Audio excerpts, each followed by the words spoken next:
Happy New Year, Cancer. Dadhichi here from astrology.com.au again with your month in focus. Very, very powerful combination of planets in your marriage sector, relationship sector. This is the significant part of the zodiac, western part of your horoscope. And we see there either side of that seventh sector, Mars and Venus at the moment. Venus moving into this sector as well, along with the new moon this week, signifying the importance of these issues just now. Now it's funny because according to the ancient Vedic astrologers, and I've substantiated this over 30 years, the number of planets in the marital sector can indicate the number of partners. Well, we have to take that with a grain of salt. But what this can indicate is, firstly, much more focus on your partner, more activities of the partner impacting upon your life. And so the necessity may be to distance yourself, draw a line in the sand as to how much energy you're going to give to that person. The new moon there also shows either one of two things: the partner or the spouse really making an about face here, changing their ways, could be a New Year's resolution, or you yourself really taking the bull by the horns and demanding that things change. That change is inevitable, given that the planet Pluto is there, has been there for a little while now, a few years. It's a 14-year transit generally, 12 to 14 years. So this is not something that's going to be resolved overnight. So patience, I think, is the key word for you at present.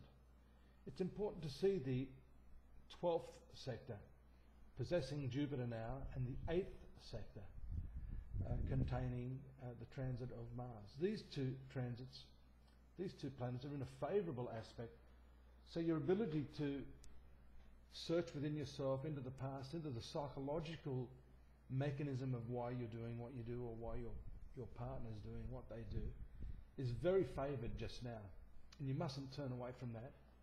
You should use this opportunity, this wave of positive energy, to gain a deeper understanding of relationships generally. Venus being in the 6th house in the early part of this month may have meant that you've had to spend a little bit of time looking after a loved one, but that's changing now. Its transit into the 7th house also makes you more popular. So the danger here, the other side of the coin, is that when you're feeling frustrated, denied, marginalized in a relationship, there is the tendency to try something different. And here we see the position of Venus moving to the right angle of Uranus, showing an abrupt shift, a sidestepping of the situation to try something spontaneously that you otherwise wouldn't do. And Uranus is in your career sector, so strong elements pointing to some changes happening in that area of your life. Saturn continues to move through your 5th house. 5th house is children and the creative mind. This can dull your senses. It's not a friendly planet. It's also at the right angle to Mars. So I do a lot of writing, as some of you may know, and there are days when you just have what's called writer's block, a creative block. That's happening right now. Fortunately, Mars is a reasonably quick moving planet. It will spend a little bit of time in this square aspect to Saturn, so you may find yourself a little bit blocked as well while this takes place.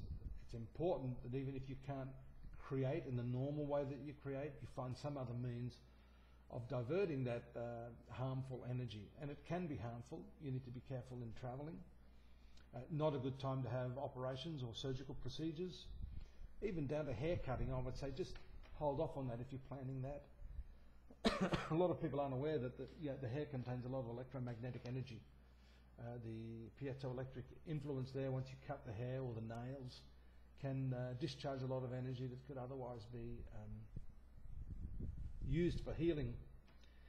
And you should bear that in mind over the next 15 days while the moon is in its waxing phase.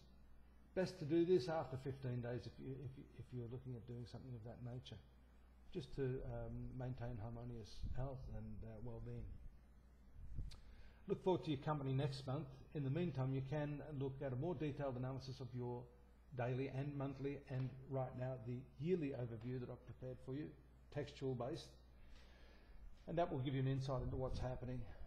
For those of you who want a more personal reading, we have a swag of astrologers, psychics, numerologists, you name it, myself there if you need a more detailed analysis. No nonsense approach to what's happening. Specific questions, we have a unique service there if you want to look at a specific question. For those of you who don't want to spend hundreds of dollars on lengthy readings, quick question, 4 or 5 minute response which I send to you via an MP3 on email can be very useful, as it is for a lot of people right now. Take care, look forward to your company next month, Gemini. Bye-bye.